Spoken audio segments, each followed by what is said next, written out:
Welcome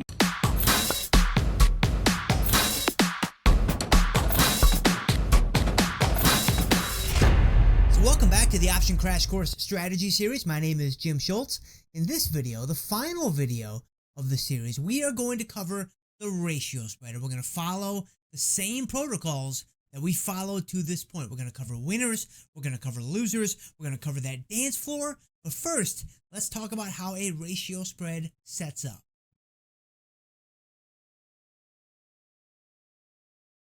So the ratio spread, this is arguably the most versatile, most flexible strategy that is available to us. And it consists of two parts.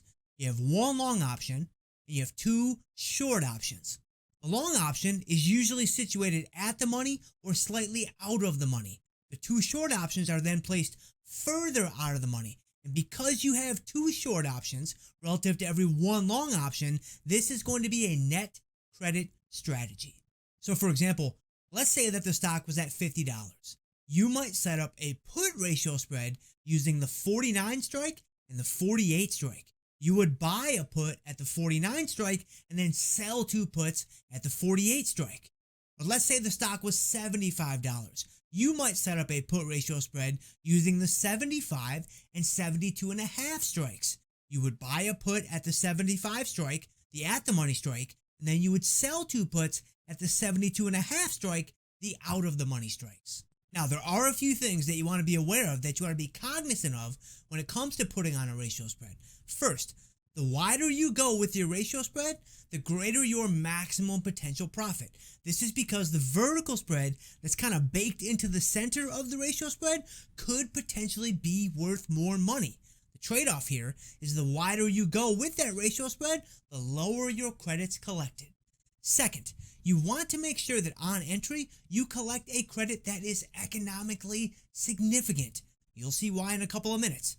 Third, we typically prefer put ratio spreads over call ratio spreads. And this is for the same reason that we typically prefer short puts over short calls. The market wants to go higher over time. So battling a short call over cycle after cycle after cycle in a market that wants to grind higher can really be a stick in the mud. Alright, so managing winners, everybody's favorite. This is actually going to be a little bit more involved than what we've seen to this point. And that's because with a put ratio spread, you can actually make money in both directions. If the stock rallies, then you're going to keep the credit collected because those options are going to move further out of the money. But if the stock falls, then you could potentially make more money. This would happen at expiration. If you pin that short strike, you'll keep that credit collected, but you'll also pick up the width of the ratio spread. Since we don't hold our undefined risk trades inside of 21 days to go, we're actually not super interested in that stock falling scenario, since that's never really going to come into play. So we want to focus our energies on the stock rallying scenario. How do we manage those winners? Because ratio spreads are so versatile and they are so flexible, you're going to have to use a lot of discretion in handling these situations. But if the stock does rally and the options move further and further out of the money, you're going to want to look to capture most of the credit that you have collected. So for example, let's say you put a ratio spread on entry for 60 cents. If you can buy that thing back for 20 cents a week later, then you might want to consider doing that. Let's say you put a ratio spread on for 90 cents. If at some point in the future you can buy that thing back for 30 cents or 33 cents, you might want to consider that one too. Again, there's no hard cutoff point here, so you're going to have to use your experience as your guide. But do you remember when we said it needs to be economically significant? This is why. You want to put yourself in a position to where if the stock does rally and your P&L approaches that credit collected, that it is meaningful. Alright, so now what about those losers? Well, our reference point for adjusting is going to be that short strike. As long as the stock is above your short strike, then you do nothing. Alright, easy enough. But now what do you do if the stock does fall down through your short put strike? How do you handle that situation? Well, the first thing you're going to want to do is check the value of the vertical spread that is baked into the center of the strategy. If you can take that off for nearly max value, then go ahead and take that off. So for example, if you have a $1 wide ratio spread, then the vertical spread that's in the center is $1 wide. If you can take that off for 85 cents, that's almost max value. If you have a $2.50 wide ratio and you can take off the vertical spread for $2, that's also almost max value. Now, where is the cutoff point for determining if it's enough on the vertical spread to take it off? Well, that's largely going to be up to you, but I can tell you what I do. If I can't get at least 80% of the vertical spread's value, then I do not take it off. If you are able to close out of that long put vertical for near max value, now all you have left is a short put. So manage it in the same way that we did in the short put video. Just keep in mind that now your total credits collected are the credits on order entry and the credits from selling out that vertical spread. Okay, but what do you do if you can't close out of that vertical spread for near max value? Well, you basically have two options. First option, you sit and you wait. You do nothing.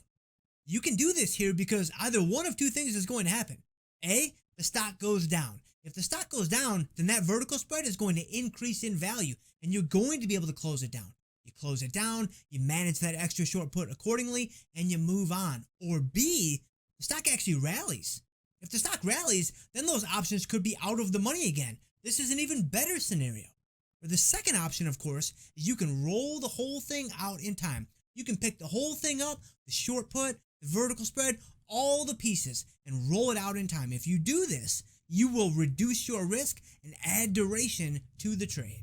All right, easy enough, but what do you do if the stock just keeps falling? What do you do if no matter what you do, the stock will not come back? Well, again, remember, if you choose to manage your losers, somewhere around 2x to 3x of total credits received is a really good marker. So for example, if your total credits from order entry, from rolling out, from closing out that vertical spread, if all of these credits were $4, for example, then buying it back for $12 would be a 2x loser, and buying it back for $16 would be a 3x loser.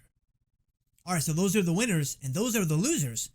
But what about everything in between? What about that dance floor? Well, since you have that extra short put and this strategy is so flexible, rolling out in time as your default option is not a bad move. But remember, you can always use IVR as your guide. If IVR is still elevated, then keep it on. If IVR has fallen, then take it off. Wow, you guys made it.